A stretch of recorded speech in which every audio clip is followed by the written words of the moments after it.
All right, let's jump right in. We're going to talk about something huge happening in global education right now. I'm talking about India's massive, and I mean massive, attempt to completely reboot its entire learning system for the 21st century. And look, this is not just some small adjustment. The National Education Policy, or NEP 2020 as it's known, is a total ground-up redesign. It's the first time India's done anything like this in over 3 decades. The whole point? To fundamentally change how an entire generation of kids learns. And the scale? Well, it's just mind-boggling. We're talking about a policy that affects over 250 million school kids, a quarter of a billion. To give you an idea of how huge that is, that's more people than the entire population of Brazil. So yeah, the stakes are incredibly high. So that's the big question, right? The vision is incredible, but actually making it happen? That's a whole other story. So today we're going to break it all down for you. The why, the what, and the really big challenges of this epic educational overhaul. Okay, so first things first, why did India feel the need to hit the refresh button so hard? Well, to get that, we've got to take a look at the old system they're trying to replace. Just think about this number for a second. 34. That's how many years it had been since India's last big education policy back in 1986. I mean, think about it. How much has the world changed since then? Technology, jobs, everything. And yet, the core of their education system was basically frozen in time. And that old system, it was really struggling. People complained it was way too rigid. You were forced into these narrow streams, either arts or sciences, with zero flexibility. The whole game was about memorizing facts for exams, not actually thinking or understanding. And a huge, huge problem, which we'll get into, was the quality of teacher training. A lot of the colleges were just not up to par. So right off the bat, one of the biggest changes you can see is this. They've thrown out the old 10+2 system. Gone. In its place, we have this new 5+3+3+4 structure.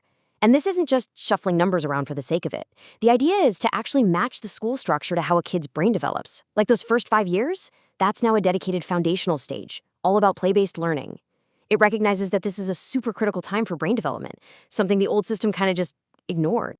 But it's way more than just rearranging the school years. The NEP 2020 is aiming for something much deeper, a complete change in the philosophy of what education is even for. You can really see what they're getting at in this quote from the policy itself. It's all about developing good human beings. It's not just about churning out workers for the economy, it's about raising people who are thoughtful, creative, resilient. You get the idea. It's a huge shift towards developing the whole person. And the whole thing is built on these 5 big ideas: access, equity, quality, affordability, and accountability. Pretty simple, right? The goal is to build a system that's not only really, really good, but one that's also fair and open to every single kid, no matter who they are or where they come from. Honestly, if you remember just one thing about the change in teaching style, let it be this. It's a shift from what to think to how to think. It's all about getting kids to develop real skills, critical thinking, problem solving, creativity, instead of just cramming their heads with facts. It's totally redefining what a good education even means. Now, the policymakers knew something absolutely crucial. You can't fix education if you don't fix how you train the teachers. This, right here, is probably the heart of the entire reform. So, how do you do it? Well, you start by completely changing the journey to becoming a teacher. The old way, with those short-term teaching diplomas, that's on its way out. The new gold standard? A 4-year integrated Bachelor of Education degree, the BEd.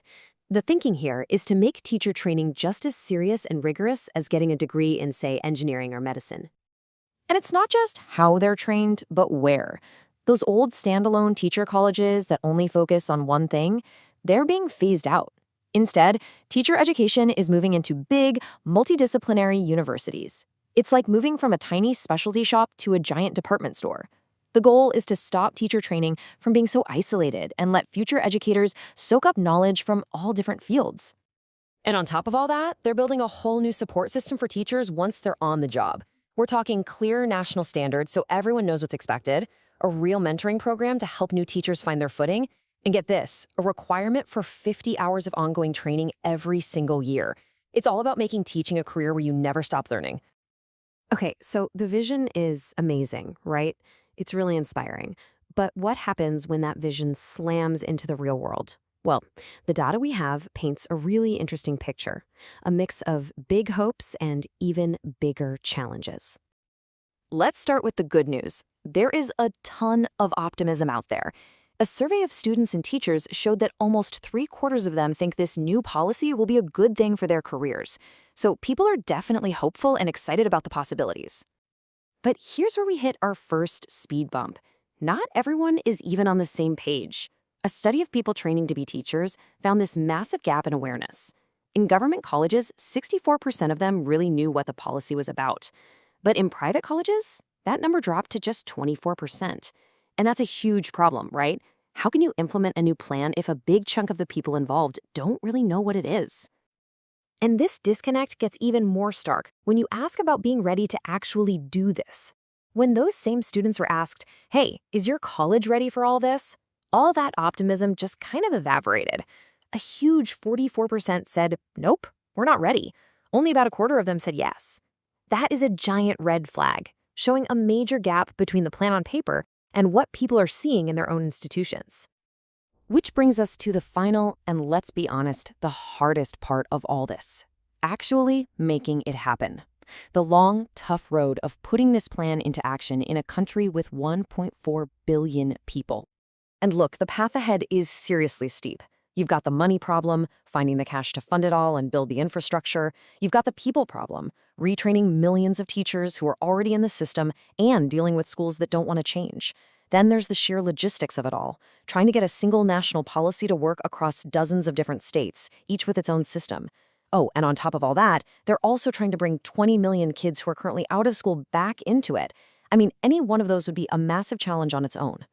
So there's no doubt about it. The National Education Policy 2020 is bold. It's visionary. It's a fantastic blueprint for the future that seems to correctly diagnose the problems and offer up some really smart solutions. But the question that hangs over everything is, in a country as huge and as complicated as India, can this incredible vision actually survive the tough reality of making it happen? I guess we'll have to wait and see.